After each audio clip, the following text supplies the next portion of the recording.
Matagal na rin walang pelikula at teleserye si Donnie at si Bel Mariano. May kanya-kanya silang mga movies at teleseryeng ginagawa. For the meantime, ay talaga naman naghiwalay ang dalawa sa kanilang mga project.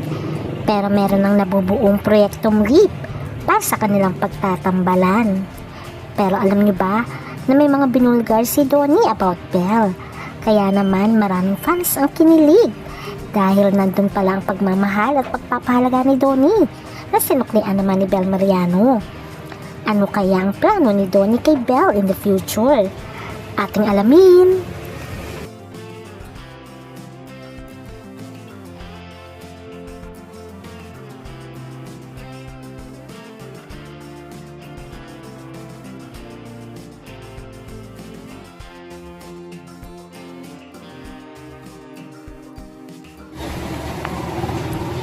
Hindi na talaga matatawaran ang kasikatan ni Bel Mariano Donnie Pangilinan na tinawag sila bilang Don Bel as a love team, one of the Philippines' most popular on-screen pairings. As of late 2025, the two are exploring individual growth. Talaga naman sila ay nagpursigi sa kanilang karera. For the meantime ay naghiwalay nga sila na kanilang mga proyekto. Pero alam nyo bang nandun ang pag-support nila sa isa't isa? Tulad na lang ng ginawa ni Bel Mariano. Ang kanyang movie with Diamond star Marcel Soriano ay spotted si Donnie Pangilinan.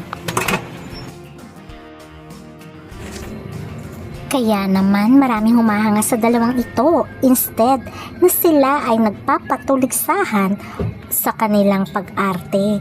At kung sino ang mas magaling sa kanilang individual projects, pagkos ay nandyan ang suporta nila sa isa't isa. Makikita ang pagmamahal at support ni Donnie kay Bel Mariano sa una niyang pelikula Without Donnie na Meet, Greet and Buy with Diamond star Marcel Soriano. Nakakatuwa lamang dahil nga very supportive si Donnie sa kanyang love team.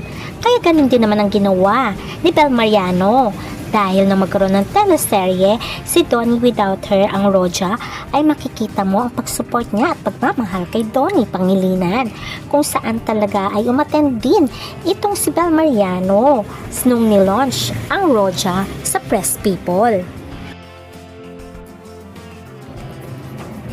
Kaya naman ang mga fans ay mahal na mahal itong si Donnie at Bel, kahit individual projects nila ay talaga nang sinusuportahan ng Don Bel fans dahil sa nakikita nila na very humble at down to earth at nakikita rin nila ang pagsuporta ng bawat isa sa kanilang mga karera.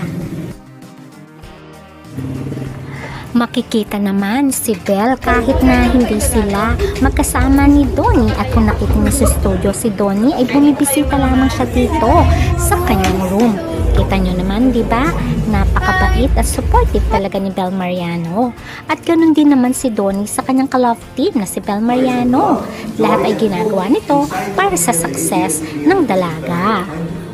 Yes, catch the two-part special. Bukod sa pagiging star ng dalawang ito at very busy sa kanilang career, ay talaga namang busy din sila sa kanilang mga negosyo para sa future nila. Kita naman na si Donnie ay bumibisita rin sa kanyang franchise na gasoline station at napakabait nito sa kanyang mga staff.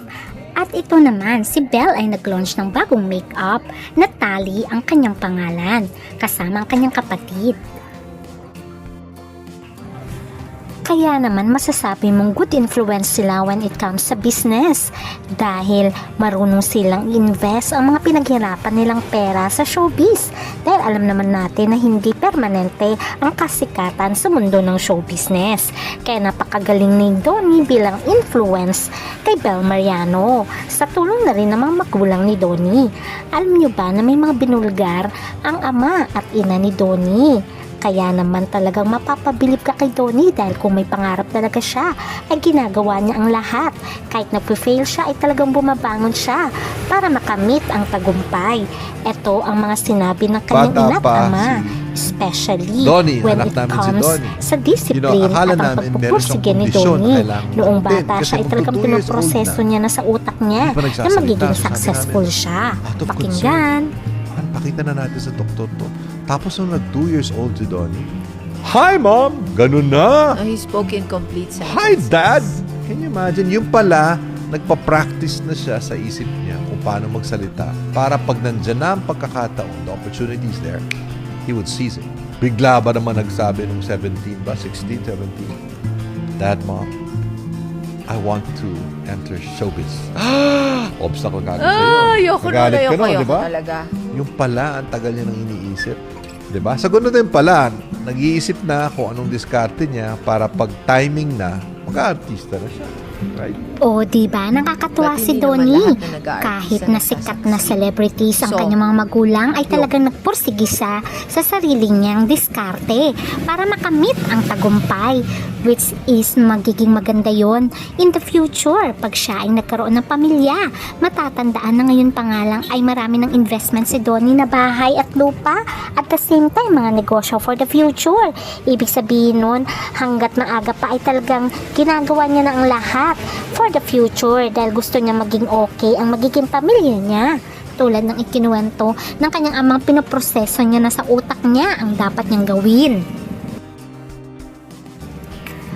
Nakakatuwa din ang Pangilinan family dahil na love nila si Belle. Halata naman tuwing merong occasions ay invited si Belle. Siguro ay ito na nga ang nais ni Donnie na pakasalan pagdating ng araw. Kaya ngayon pa nga lang ay talagang nag-iipon na si Donnie for the future at na-influence niya na rin si Belle kaya naging entrepreneur na rin si Belle Mariano. Kaya naman talaga marami nagmamahal sa Don Bell dahil napaka-sincere at mapagmahal nila sa isa't isa at ganun din sa mga fans, and hoping na talaga sila na ang magkatuluyan at makita natin pagdating ng araw na ikakasal na sila at iharap ni Donnie si Bell sa dambana. At itong ating aabangan. For the meantime, let's support them in their individual careers at hoping na one day makita natin muli sila na magkasama. Hanggang sa muli, don't forget to like, share, and subscribe. Bye!